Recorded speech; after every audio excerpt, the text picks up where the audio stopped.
Hello mga ka-Gnaps. Nandito ngayon tayo sa TEC mga ka-Gnaps nag-training. Mag-try tayo mga ka-Gnaps kung paano baklasin yung motherboard ng computer mga ka-Gnaps. Nagpapaturo tayo ni mga staff ng technician dahil mga ka-Gnaps alam nyo, noon ay ako'y marunong pa dito. Yung panahon pa ng Windows 8, ngayon ay sobrang mataas na ng mga version, kaya nakalimutan ko na mga ka-Gnaps kung paano mag-convert ng mag-assemble ng motherboard na mag-connect, kasi ito ang pinaka-importante mga ka-Gnaps. Bilang isang technician, computer technician, kailangan talaga marunong ka mag-assemble ng motherboard mga ka-Gnaps. Kaya dito tinitignan natin ang mga wirings, kung saan siya nakakonek mga ka-Gnaps, para sa natin mga ka-Gnaps, marunong na tayo, may idea na tayo mga ka-Gnaps. Salamat sa nagturo mga ka-Gnaps ni Sir Edwin. Tinuturuan tayo dahil kailangan to sa aking profession bilang technician.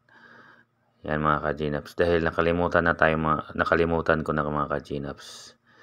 Yan ang mga connector na connect. Yan mga ka-Gnaps, yung mga wiring galing yan sa mga ka-Gnaps, sa power supply. Yan, kailangan malalaman natin kung saan nakakonek yung mga mga ka-Gnaps. Ito ang buhay technician, computer technician mga ka-Gnaps. Kailangan tayo marunong. Alam niyo mga ka-Gnaps, itong itong ginagawa natin mga ka-Gnaps, talaga yan mga ka-Gnaps. Medyo hindi talaga yan madali, dahil kunting mali mo yan mga ka-Gnaps, yan, puputok yung motherboard. Sayang naman kung puputok ang motherboard, kasi pag masira, wala na, damay-damay na yan mga ka-Gnaps. Kaya ingat tayo mga ka-Gnaps sa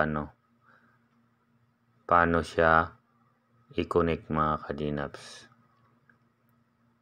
Yan ang mga connection sa power supply.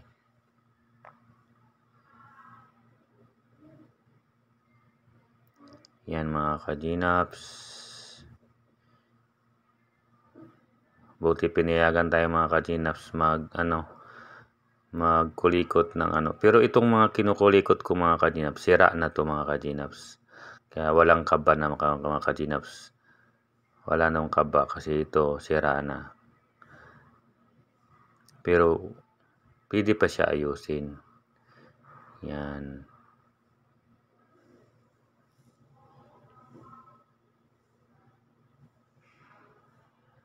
Yan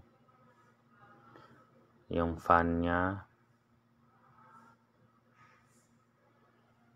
Yan, ito importante yan mga ka-Gnaps.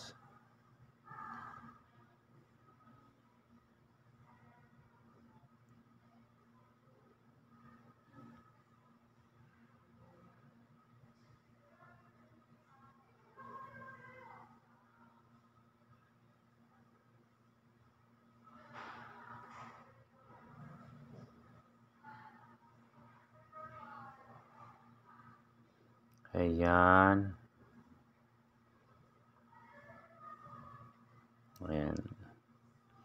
Yan ang hard drive niya.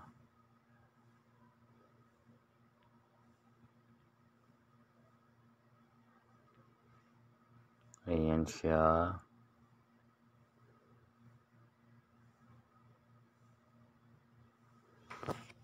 Ayan.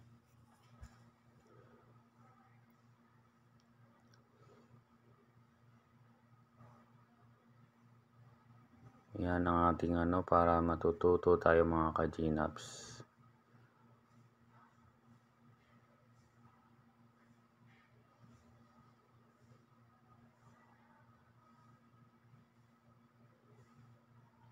Ayan mga ka-Gnaps.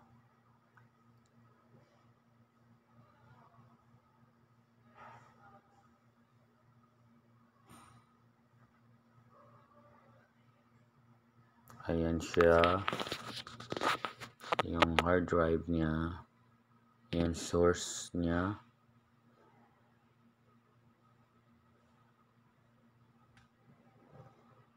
Ito. Mamaya babaklasin natin to tapos ikabit natin ulit mga ka-Gnaps. Diyan natin malalaman kung tayo ay marunong na. Okay, salamat mga ka-Gnaps. Salamat dahil nakita nyo na ang part ng motherboard ng CPU. Ito ng mga bagong version mga ka-Gnaps. Okay.